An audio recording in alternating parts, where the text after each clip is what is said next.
Throughout time, mankind has always struggled to live in harmony with nature. The Industrial Revolution of the 1800s brought many inventions that made our lives easier. But the great cost was polluting the environment we all share. This documentary will highlight that struggle and bring in expert opinions from the field of conservation and marine biology from Florida to California. In an effort to save our environment, laws were passed to protect our natural resources. The Clean Water Act passed in 1972, which made dumping of toxic substances into the water illegal, and ensuring that surface waters would meet standards necessary for human consumption. The Ocean Dumping Ban Act of 1988 makes it unlawful for any person to dump or transport for the purpose of dumping sewage, sludge, or industrial waste into ocean waters.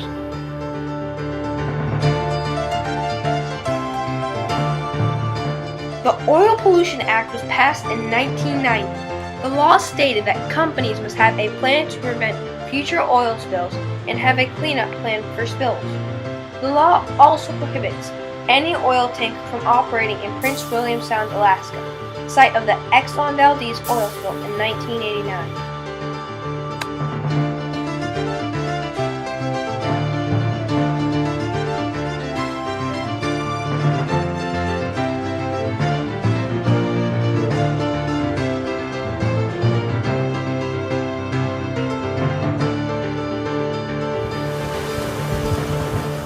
The simple question we ask: how can we live in harmony with this and this?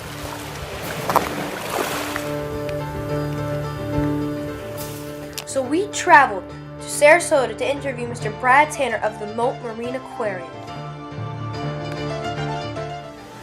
Okay, so here at the lab, we are a marine research lab, so we're doing research here in Sarasota and all throughout the world. We're basically trying to learn more about the ocean and the different animals, in turn to come up with rules and regulations to help protect these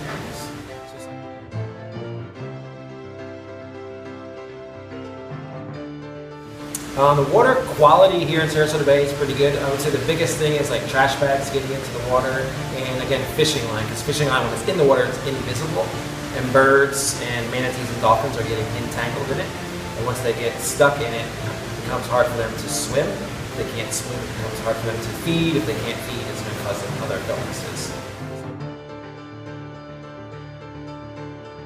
I think people are a little bit more aware now of why the ocean is important and the impact that they are having. The biggest thing we can do is to educate people, to let them know how important these animals are and how.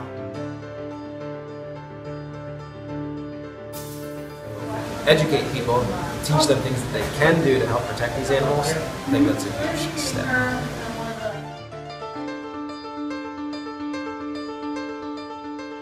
Corporate responsibility is very important to our environment.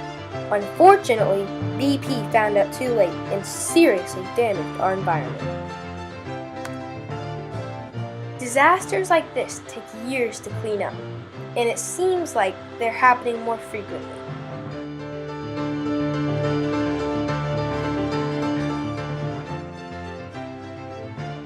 BP is actually now funding lots of projects to help study the ocean,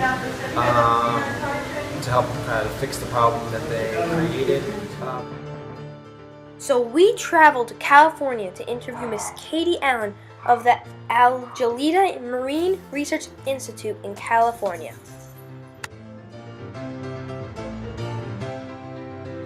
In 1999, our founder, Captain Charles Moore, sailed through the North Pacific and saw for the first time what people are calling the Great Pacific Garbage Patch, but really they're oceanic gyres, and he noticed that there were bits of plastic floating in the ocean in this particular area, a lot more than in other areas of the ocean that he had seen.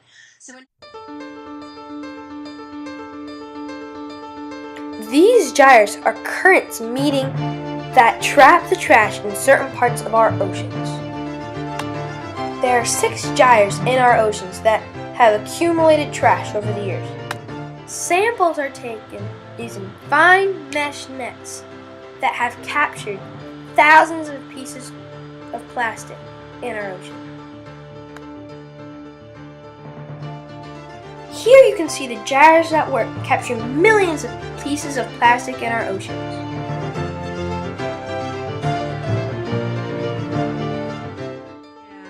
So we collect these samples, and these are surface samples from the North Pacific. We bring these jars back to our lab, and we separate the synthetic from the biological matter. So we literally pick out every tiny little piece of plastic.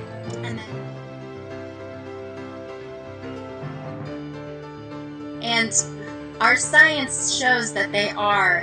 It is difficult to determine how much larger and how much more trash is entering, but we know that it is a lot. And it's not just through our research out in the gyres, it's even just from what we can see washing off land, because the problem really comes down to the production and the consumption. So even if we are recycling, there's still a lot of disposable plastics being produced. So there are many ways that it is affecting it, but we focus on a handful. The two most obvious ways that it affects marine life is through ingestion and entanglement. So animals eat the plastic, they can choke on it, that can cause them to die instantly, or it can cause them to die of starvation, like the albatross in the Midway Islands. If you looked up pictures or have done any research on them, they'll eat the plastic and feel artificially full, and then they end up starving. The other very obvious harm to animals is entanglement, them becoming trapped within the plastic. We've seen creatures trapped inside and then actually grow with the plastic on them, and they can be strangled, they actually can become deformed even, or die within hours, as I'm sure you've seen in some of your research. Because the reason why we focus on the plastic is because it's a material that doesn't go away. But as of right now, since plastic has never died a natural death, we don't know how long it lasts. So it's the production of this material that does not biodegrade. So we have to stop producing as much as we have been, especially the single use. So that convenience actually is what's causing the problem, since we have these single-use items that people use every day, and since they're single-use and they're inexpensive, they don't care enough about them to take care of them or keep them or dispose of them properly a lot of the time as well. So plastic is not bad, it's just those single-use items that we're finding washing up on the shores and washing out into the oceans.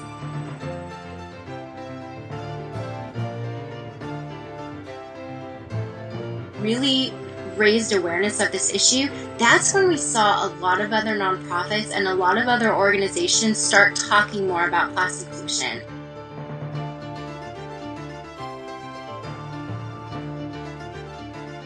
Definitely not, because it's going so slow.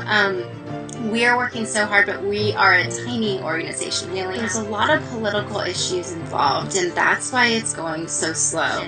There's a lot of money to be made in plastic, and there's a lot of money to be made in trash also. So get them to stop worrying about their bottom line and get them to stop worrying about political issues, because ultimately, if we don't speed it up, it's never going to get better.